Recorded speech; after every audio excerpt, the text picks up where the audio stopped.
Hey guys, Ty Cohen here from KindleCashFlow.com, and I'm actually out doing something that I haven't done in a while, actually taking a walk. I think the last time I've taken a walk is about a week ago. Normally I like to come out at least every day or every other day on the trail and just have a good time, have a clarity moment. There's nothing like getting out and just walking in nature to just reset things for you. You know, speaking of reset, I want to talk to you about, right now, if you're watching this is probably during the holiday seasons, right? Like, it's just after Thanksgiving, Christmas is coming up, then we have a new year. This year has been tough for a lot of people. 2020 has been a very interesting year, to say the least. We've dealt with COVID. We've dealt with, the economy has been kind of bad for some people, kind of really good for some people. People like myself who are into digital publishing and Kindle publishing, it's been really good. But for some people, it's been really bad. It's been terrible for some people. People that are in the restaurant business and service businesses and things like that. There's a lot of people that have had health issues that have been or have not been related to COVID. I know we've got a family member, someone who's really near and dear to us that's actually in the hospital right now, dealing with COVID. And it's a battle. Like, you might be going through something right now in your life that is just really not positive. It's something that's challenging you. It's something that is making you kind of question things. And I just want to let you know that, man, it's not going to last forever. It's not going to be here. Hopefully it's not going to be here next year. Hopefully it's not going to be here, a month from now. We have these things in life that come and test us every once in a while.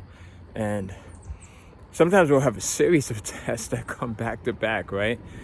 Man, I remember certain times in my life where I would have test after test that would come in. And you kind of wonder, like, why me? Like, why does this come in at this point, And then you wonder, like, geez, how many tests are you going to give me? I just got out of one. You mean to tell me I'm going into another one? But regardless of whatever you're going through right now, I want to give you a couple of things to help you with coping, all right? As a matter of fact, I'll let you in on something personal. So my wife and my family, we're going through something with our oldest daughter right now. She's having some mental health issues. And it's been really challenging on our family. But the steps that I'm going to give you here are things that I actually use. And I kind of got some of these things just going over and experiencing obstacles in life, whether those are obstacles from the health side of things, whether they were obstacles when dealing with children, as we're dealing with our daughter now, whether they were obstacles from the business side, right, where we've had like major business crises or financial crises or health crises, or dealing with, loved ones who have had major issues, or just the stuff that life throws your way, right? Because life will, you think you're a good batter, and life will throw you a curveball every once in a while, right? It'll say, I'm going to see how good you are. And the first coping mechanism I want to give you is something that I actually got from my mother, Mrs. Al Precious Cohen, who many of you know if you've been watching me for a while. My family lost to stage 4 colon cancer last year, November 10th. Like, she was our matriarch. She was the person that was our foundation in the family. And I got so many lessons out of her that I've shared with you guys, and I've shared with my family and my children and people that I meet on a day-to-day basis as I'm traveling the world. And so, as you may know, I was born with sickle cell anemia, so that caused me to be in the hospital a lot as a kid. Even, as I got older, be in the hospital a lot. But I remember, being 10, 12 years old, being in the hospital for 2 or 3 weeks and in this major pain crisis and having IV flowing through, having needles in my arms and in my veins. Good day, how are you? Good day. We got some great people out here, right? So But being in the hospital and, at 10, 12 years old, 15, 16 years old, and being in there for 2-3 weeks, and I would often say to my mother, like, Mom, why me? Like, why did I have to be chosen? Why did I have to be born with this? Like, there's other kids that could have been born with this. And I would feel sorry for myself. My mom would always catch me. And she would say, Ty, there's always someone that has it worse than you.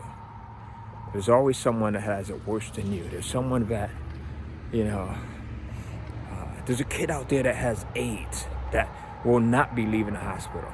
There's some parents that just lost their kid to sickle cell anemia, because with sickle cell anemia, it causes premature death. It causes early death. I was actually told, but I wouldn't live past the age of 17, if you guys don't know my story. She would say there's someone who not only has sickle cell, but they're also battling cancer. All right, so she would give me all of these different perspectives. There's someone who's homeless and who has sickle cell, or who's homeless and has cancer or AIDS, right? And almost immediately that would change the way that I thought about my condition. And it's something that I've used up to this day, even with the situation that we're dealing with right now with my oldest daughter, right? And as she's struggling with her mental health issues, I'm saying to myself, I am so grateful that we still have her to love, that we still have her in our family, that we still have her presence here, because it could be worse. There's parents that are dealing with much bigger issues. There's parents that have lost children. There's parents that have just had major issues, right? So the first thing I want to share with you is always know that there's someone that has it way worse than you do, right? That has it way worse than you do. The second thing is know that, like, these tests that come, they're just that. They're just a test. And they don't come to stay, they come to pass. Like, I've had so many issues in life that have been tested. I say to my wife all the time, when we get one of these things, I say, well, what am I gonna do? DJ Quick, the rapper, he says, either when it comes to an obstacle, either we could be strong or we could lay down and cry about it. And he says it in a different way, but basically that's the message. Either you're gonna be strong or you could just give up. And giving up does nothing.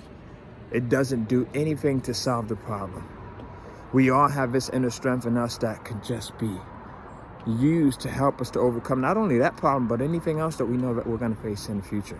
And as long as you know that it has not come to stay, but it has come to pass, then you'll be in a good position. The third thing is get out, right? Like, whenever you have a problem, don't sit there and let it consume you. Get out. Take a walk, as I'm doing right now, right? See so many people. You probably just saw the group of people that was walking just now, or I think they were on bikes. And they're like, hey, they're trying to wave in my video and everything else, right? So get around people that are going to open things up for you. You don't even have to know the people. I didn't know those people, right? But just being out, I could sit home and, kind of wallow in, well, why is my daughter doing this and why is she doing that? But instead, I'm out. I choose to get out, choose to help her in the way that I can, and most importantly, choose to have faith and never give up on her, right? Choose to have faith and never give up. Never give up on the fact that you will overcome whatever obstacles in your way. The fourth thing is, speaking of people, get around good people. So we're lucky that we have good family. We have good friends that, we can consult with and that we can rely on and things like that. So get around good people. Now, I understand that everyone doesn't have family, everyone doesn't have friends, but again, getting out in the open like this, you just get around some really cool people.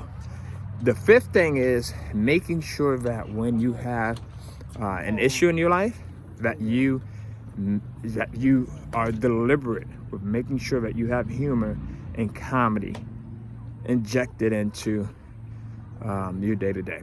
So what do I mean by that? So humor and comedy in itself, humor, right? Laughter is going to help balance whatever it is that you may be going through. So you could be going through the worst thing. When my mom died, right? I knew the importance of making sure that I inject humor and comedy into my day-to-day. Because if not, then her death would have really gotten to me. Because me and my mom were like best friends. You know, this is a woman that changed my life in so many different ways.